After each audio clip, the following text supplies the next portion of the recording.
We're gonna do a drain and refill on a 2013 Volkswagen Tiguan.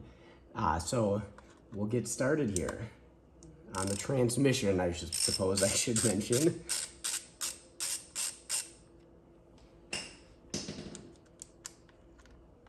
So we're gonna pull the drain plug out, and there's one more plug that we need to pull out here, and that is the fill level tube that's tucked inside of here.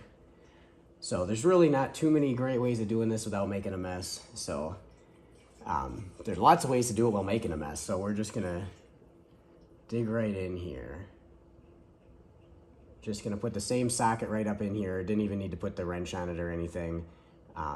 These shouldn't be really tight. They're just typically a little plastic tube. So we're gonna unscrew this. All right, now, okay, we've got this pretty well drained out now. Now, if you were gonna do a filter also, this would be the point where you drop the pan and change the filter. And it's never a bad idea, but in this case, the gasket's dry, so we don't have any leaking going on. The fluid really didn't look like that bad. You can even see the drain or the fill tube, whatever you wanna call it, isn't even dirty. So I'm not too worried about this thing, and this is just kind of a quick service thrown in amongst other things. So yeah, we're just gonna refill it at this point. So the first thing to do is we're gonna reinsert this tube. And just like how we took it out by hand, we're just gonna put it in by hand. We don't need to put a wrench on it or anything like that. So I'll run this in until it bottoms out.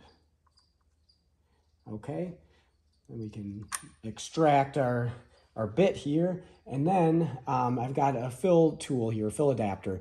I bought a kit of a bunch of these, a bunch of different sizes off of Amazon.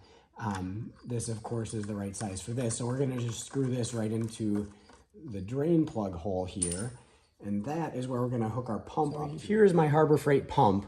You can see I've put the hose over that adapter right there, and then I'm just gonna stick this straight in a bottle, and I'm gonna just start pumping the fluid in. I'm not gonna videotape all of it because it's kind of boring, but we're just gonna get all the fluid pumped in, and then we're gonna get the vehicle up to operating temperature. Well, actually I should specify up to, I believe it's 35 to 45 degrees Celsius or like 95 to 113 degrees Fahrenheit. I gotta plug my scanner in to monitor that. The vehicle isn't too cold at the moment, so we're already close to that, but we're gonna plug it in and make sure we're in that threshold before we pull the tube off here and let the excess drain. But for now, I'm gonna get it topped off. We've got it running now, and we have hit exactly our 95 degrees for the transmission temperature for the minimum, all the way up to 113 Fahrenheit. So because we've hit the minimum, we can start the rest of the process here. So all I'm gonna do at this point is pull the tube off, and we're gonna let the excess drain out. I did put 6 quarts in, so which was right about, I believe it's 6 quarts if you do a full pan drop and filter change. And so it wouldn't surprise me if we had an extra half a quart, maybe we even got an extra quart. It was one of those things where it seemed like a better idea to just make sure it was plentiful rather than have to try and add some more in and potentially run it low on fluid while we're warming it up.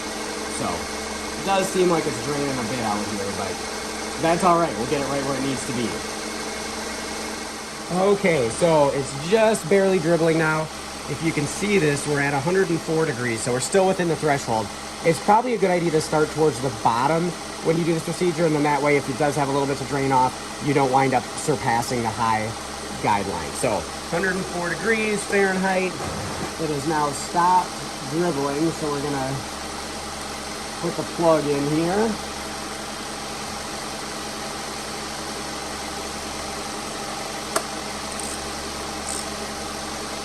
We're going to tighten it down real quick with this. I am going to torque it to spec. And we do have a new crush washer on there. And then we're going to put the cover back up under the drivetrain, drop this thing down, and it's going to be good to go.